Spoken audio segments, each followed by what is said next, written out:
to another episode of Inside the Recording Studio. I am Jody Whitesides, and with me, as always, is Mr. Chris Hellstrom. How are you today, Chris? Doing great, Jody. How about you? I'm doing okay, too. Yeah? It's been a rough week in terms of hard drives, but otherwise good, yes. Oh, that's right. Yeah, you've had... A hard drive goes south.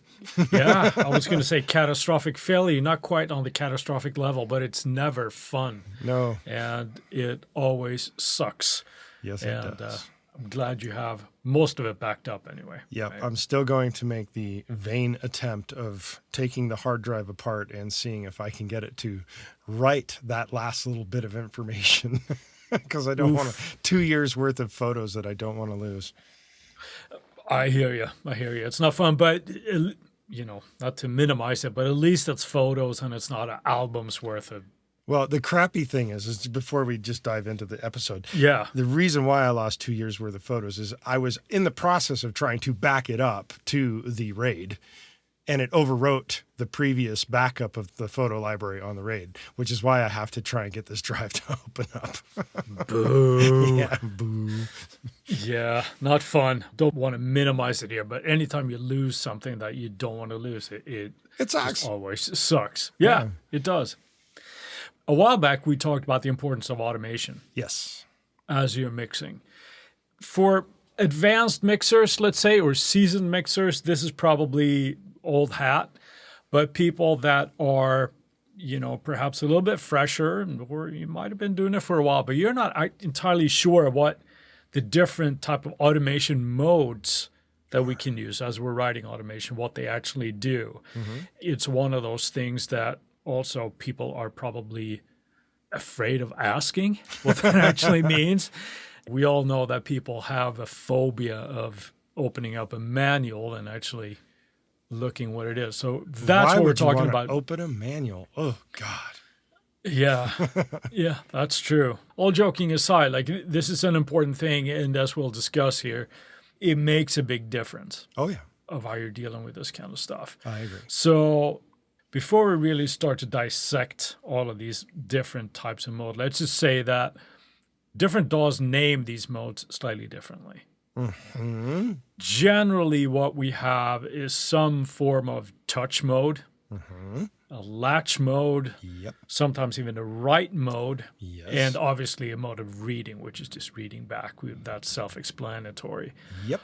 Why do we have different types of modes then, Jody? Why do we need that? Why can't we just have, hey, we're doing automation mode, so that's it, and then read back to me, right? Right. The idea is that each version of automation mode does something different in terms of how you are creating automation data, except for read. Read does one thing. It reads the data that you have recorded in terms of automation data points.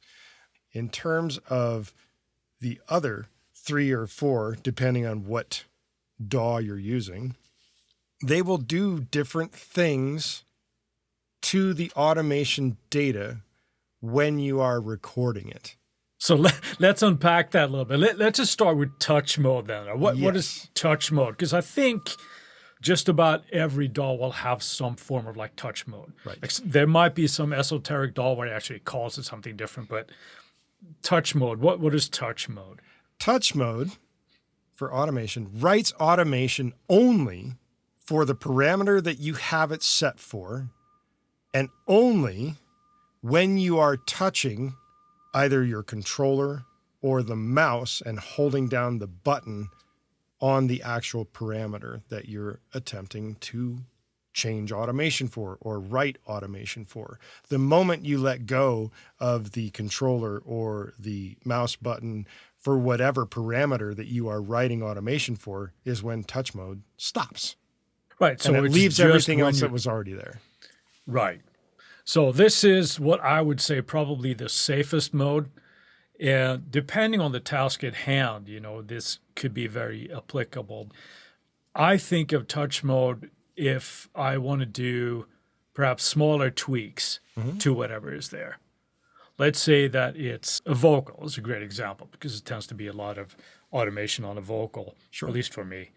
Let's say that it's a word that is not emphasized enough by the singer. It's not present enough. And you might just do like a little bit of a ride. So you put it into touch mode and then you adjust your fader where it's appropriate, right? And it comes back out when you let go. Yep. So for like smaller tweaks, I think touch mode is the way to go, but it's also a very, very safe mode because of the way it behaves. Right.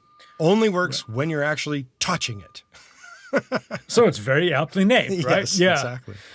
Before we started recording here, Jody, you said that you tend to use touch mode more than anything else. Yeah, it just makes it easy. Right. For me, anyway. So what kind of moves are you doing then when you're doing that? Is it kind of like what I described, or how do you go about it? The type of moves generally when I'm doing that is if I'm doing a vocal, like you suggested, that you do a lot of moves with, and they're usually smaller moves. It doesn't matter how big the move is, actually. It's just a matter of you touch the controller, you touch the mouse button on the parameter that you wish to mess with automation-wise, and you make your moves. And it's easier once you've already got automation going and you don't need to completely rewrite it. It's already mostly right, and you're just making tweaks. Touch is very easy to do that front to back. And anytime you're not needing to change anything, you can just let go of it. And then if you need to change again at another point, you just grab the button or grab your controller again and continue on. It makes it easy that way. Of course, I'm very used to it. Yeah. No, you're right. Because, I mean, it would be very unpractical to, let's say, well, okay, well, I'm putting it in touch mode and I'm adjusting the vocal at the end of the chorus or whatever, and then I'm going to keep holding down the fader for the rest of the verse so I make sure it stays there. That's not a good way. But that's where Latch comes in, which is the next one, right? Mm-hmm. So do you want to describe Latch for us here? Well, Latch is very similar to touch in that it will only start writing automation when you touch the controller or you press your mouse button.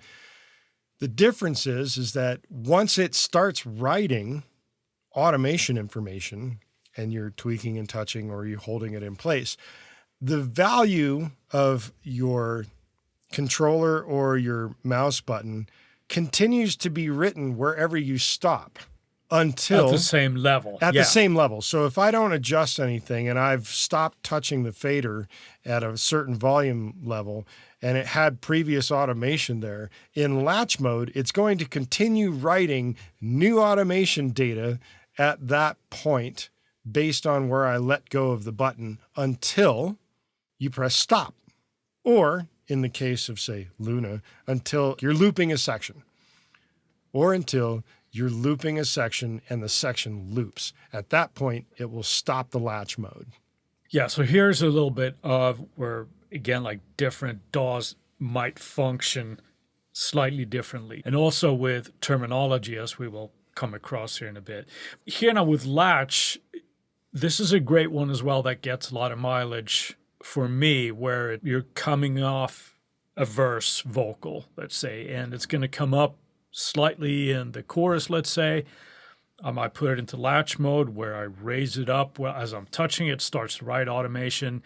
Might stay there until the end of the chorus where I might want to bring it down.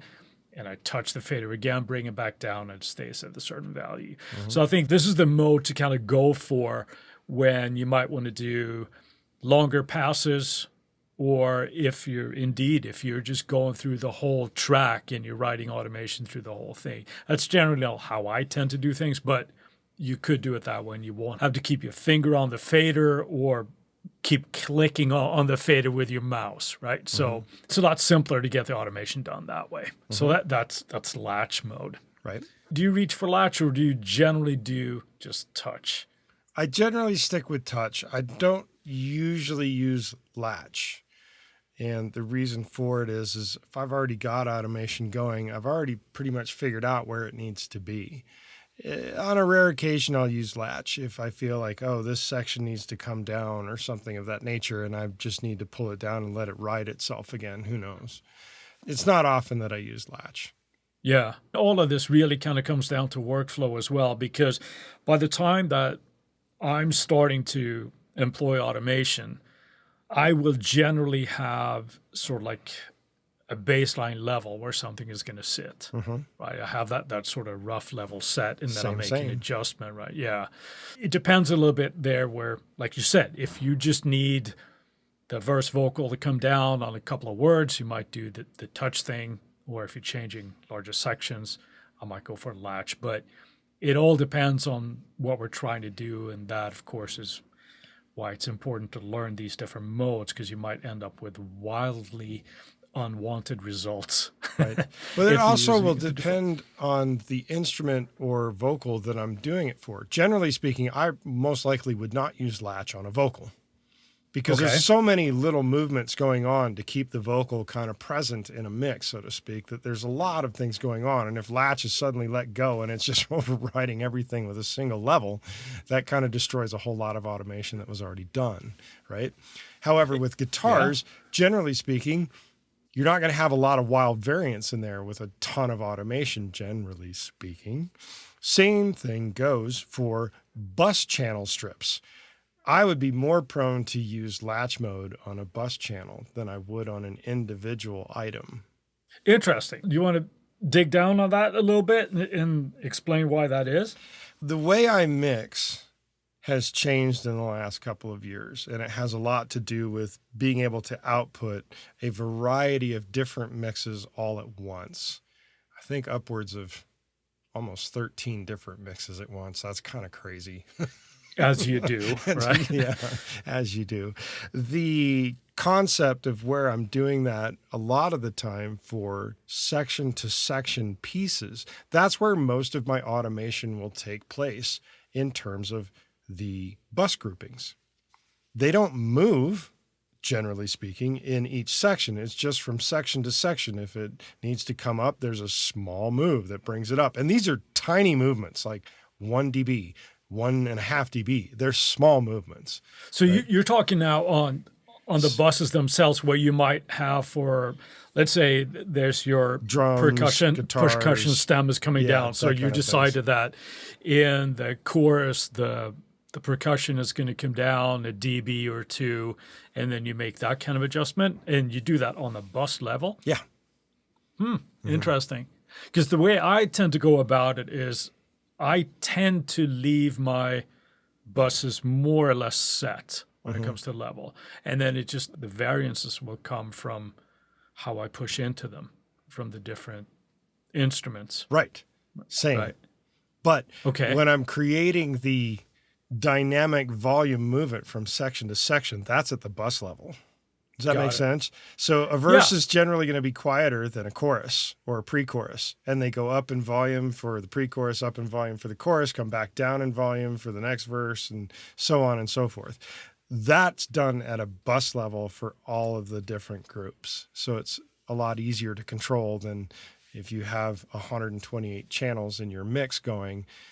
It's harder to automate 128 channels of volume levels. You do that at a bus level, and you're maybe dealing with maybe five or six different buses to change. Okay, so you're not necessarily talking about then the individual buses. You're talking of them as a whole. So if I'm understanding you correctly here, that you might have, let's say, just to have values. Let's say you got a 1.5 dB drop that happens in the verses. Yes. Let's say. You will then automate all those buses down 1.5 dB and a half, and not just one of them to create dynamics that way. Because I think we're trying to describe our workflow from two different angles, where I'm talking about where I want the percussion to come down in whatever section. I will automate just the percussion instruments, and I understood you as describing that you would automate the bus of the percussion. Yes. But we're I think we're describing different problems, are we not? Or am I misunderstanding you still? I don't know if it's necessarily different problems. You're bringing it down, it sounds almost like on an individual level. I'm bringing it down or up on a bus level. And that's where latch would be easier to use, is on the bus level than it is on an individual track level. Especially if it's a vocal. If I'm writing a vocal, I'm generally not going to use latch mode ever. But on the vocal bus, I can use latch there because, I need to move up a dB or a dB and a half, and then I can let go and it just writes the new value all the way through the end of the section. Easy enough, right? And then at the end of the section, if I need to come back down, I pull it down just a little bit and it writes through the rest of the section. That's where latch mode is a lot easier to use. Isn't it wonderful that we can have different methodology to solve different problems? Right? Right? Okay, well, let's move on. But that's latch mode anyway, right? So I don't do a whole lot of mixing in Pro Tools, but I work in Pro Tools daily. That sounds like an oxymoron, but just trust me on that. Well, there's something actually called touch/latch mode. Other DAWs might have a similar thing of relating to this as well. What this does in comparison to just latch mode that we just described is that if you have written automation on the track already as you're starting to go into, in this case, touch latch mode, you will start writing automation as you touch the fader, as you would expect. But as you let go, it doesn't stay on that level. It actually goes back to the previous written level in musical fashion. Isn't that just essentially touch right there? Or is it writing new level data when you let go? You said It doesn't, has to do with like the tempo that it kind of goes to, but it doesn't just jump back. So you get like a ramp up or down depending on where you was. So it could possibly be like a little bit smoother sounding than touch. Like I said, I haven't done this a whole lot. And when I say a whole lot, I mean not really at all in a mixing environment. But but that's the way it works, right? Because I've done some experimentation with it. It's just a different one. And I'm sure different DAWs, again, have their different ways of describing how they do, or might have. I think, for example, Cubase has wildly different naming conventions for what they do as you're writing automation. Well, I also happen to know that Luna does not have a touch latch mode. It has what is known as a trim mode.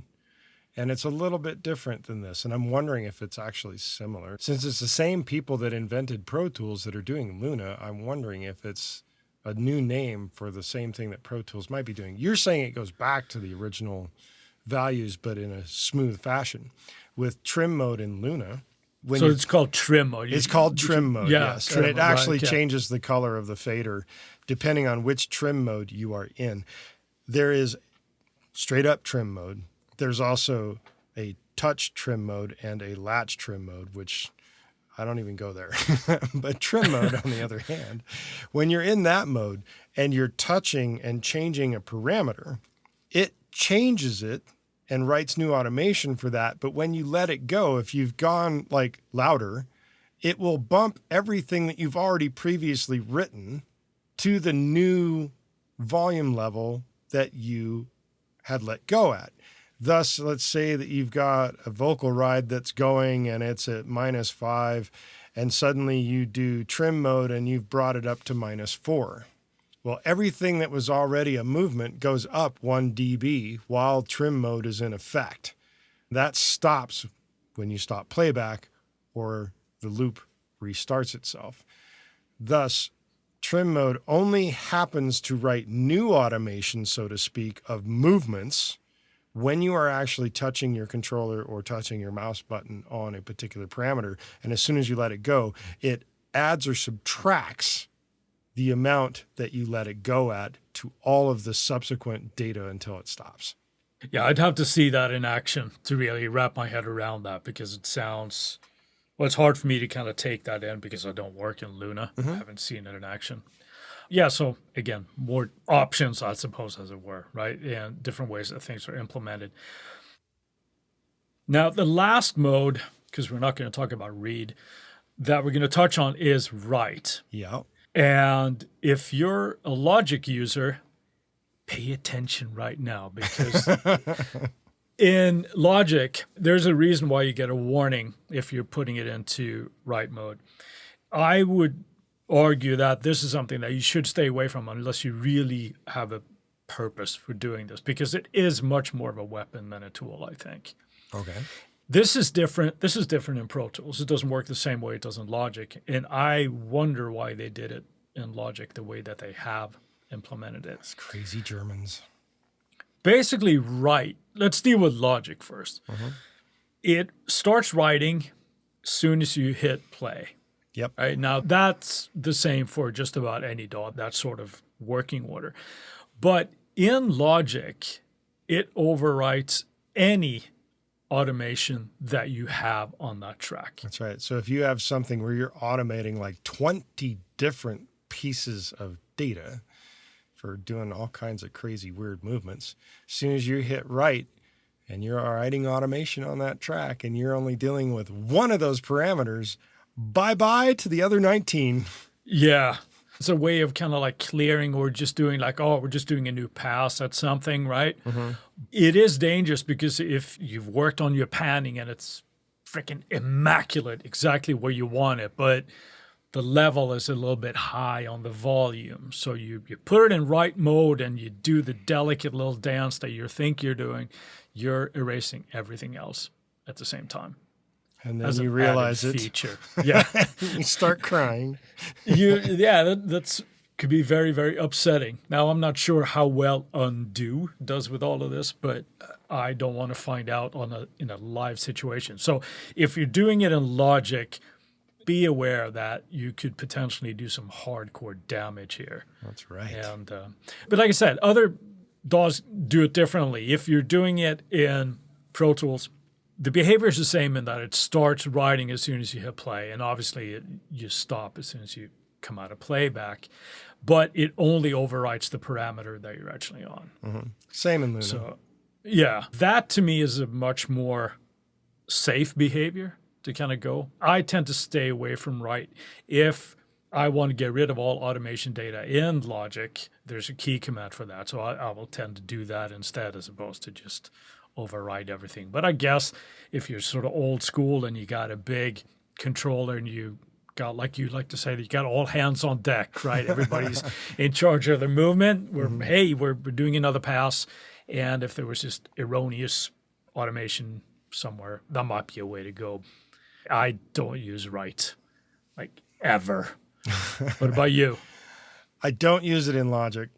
Like you say, as you mentioned, it is like a nuclear device that goes boom real fast, especially if you have multiple things that you want to do to a particular track and you don't have enough hands to do it all at once, or even a control surface that would allow you to have multiple people doing it all at once. Because who has that many people sitting at their beck and call today in a studio as is, right? Like you, I don't understand why they decided to go nuclear with the option of write in Logic.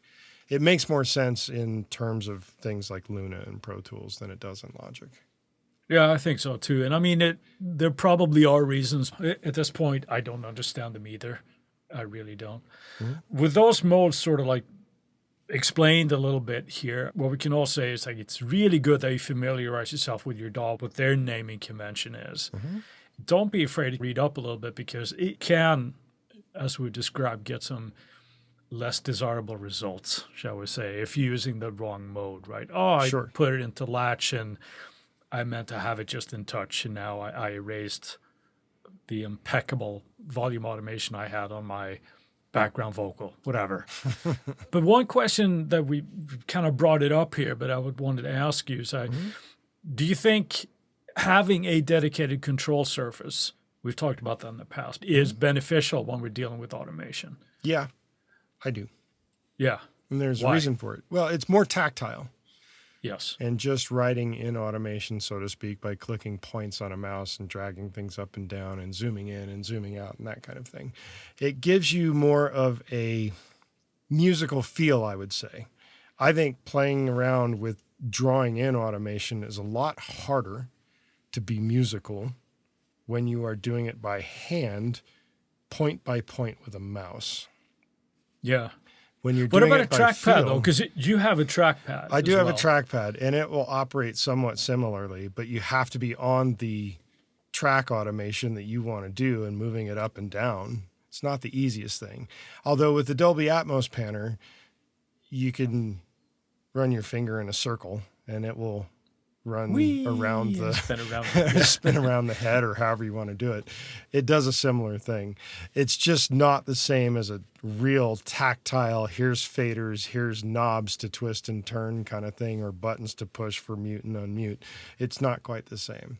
Yeah, I wholeheartedly agree. I think besides the ability to put your hands on faders or knobs or whatever it happens to be, it might sound a little philosophical, but I think you get a little bit more engaged with the music. You kind of get inside it a little bit. It's less analytical. Mm-hmm.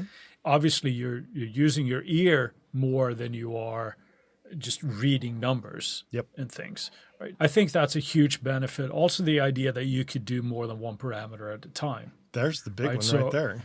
You Because know, you can automate multiple faders at once, or twist a couple of pan knobs at once, or punch a couple of buttons at the same time. Maybe you could get up to 4 or 8 of them at one time if you got that many fingers, and you can get them into your little controller to do it. Yeah, absolutely. I think it ultimately becomes a little bit more musical that way, or it has a potential to become more musical anyway. I agree. But what about writing with a mouse or a trackpad? Are there benefits to that? Accuracy. Yeah. That's the bigger thing. You'll have a lot less data points, generally speaking, than I think you would with an actual controller. And you can also say, at point A, I want it here. At point B, I want it there. And then you got a nice smooth line. Yeah. Instead of a bazillion little points in the middle that move up and down as they get to wherever they're going. Right. I have an issue with that I've been trying to shed because I don't know if you know this about me, Jody, but I tend to be pretty anal retentive. You don't say. I do say. One thing that I have to keep myself in check with is that I would have a tendency to want these automation nodes that get written to be very nice and tidy, and perhaps focus too much on numerical values when you're doing that. So you get really anal and you want to see, okay, well, here's a beautiful straight line, and I don't really like that kind of dip that I did there when I put it into touch, and I did that because it's not symmetrical or whatever. Talk about losing the plot, man. You go like, because now you're creating a math spreadsheet as opposed to mixing music. Right. It's not that there aren't benefits to that if you're trying to have certain curve going up and down, and it's a panning that's going, and you want it to be at a certain point or whatever. Fine. I think it's very easy to get too caught up in just reading the notes. And mixing with your eyes and not your ears is what you're saying. That's exactly what I'm saying. So I am definitely in the camp of like control surface, doing that as opposed to with a mouse. I don't like the feel of a trackpad. So I can't really speak for that. I haven't had great experiences with that. Maybe it's just old school. There are people that can do it obviously really well with a mouse these days, but there's something about the tactile feel. And having and moving more than one fader at a time. Let's move on to our Friday finds. Chris, what have you got this week? Well, speaking of consoles and control surfaces, the lovely people at SSL, I want to give another shout out to this. I might have mentioned this in the past, actually.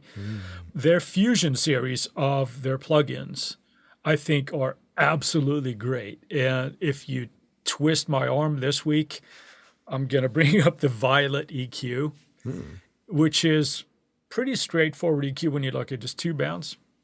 Low frequency, high frequency. You get a couple of different frequencies in each.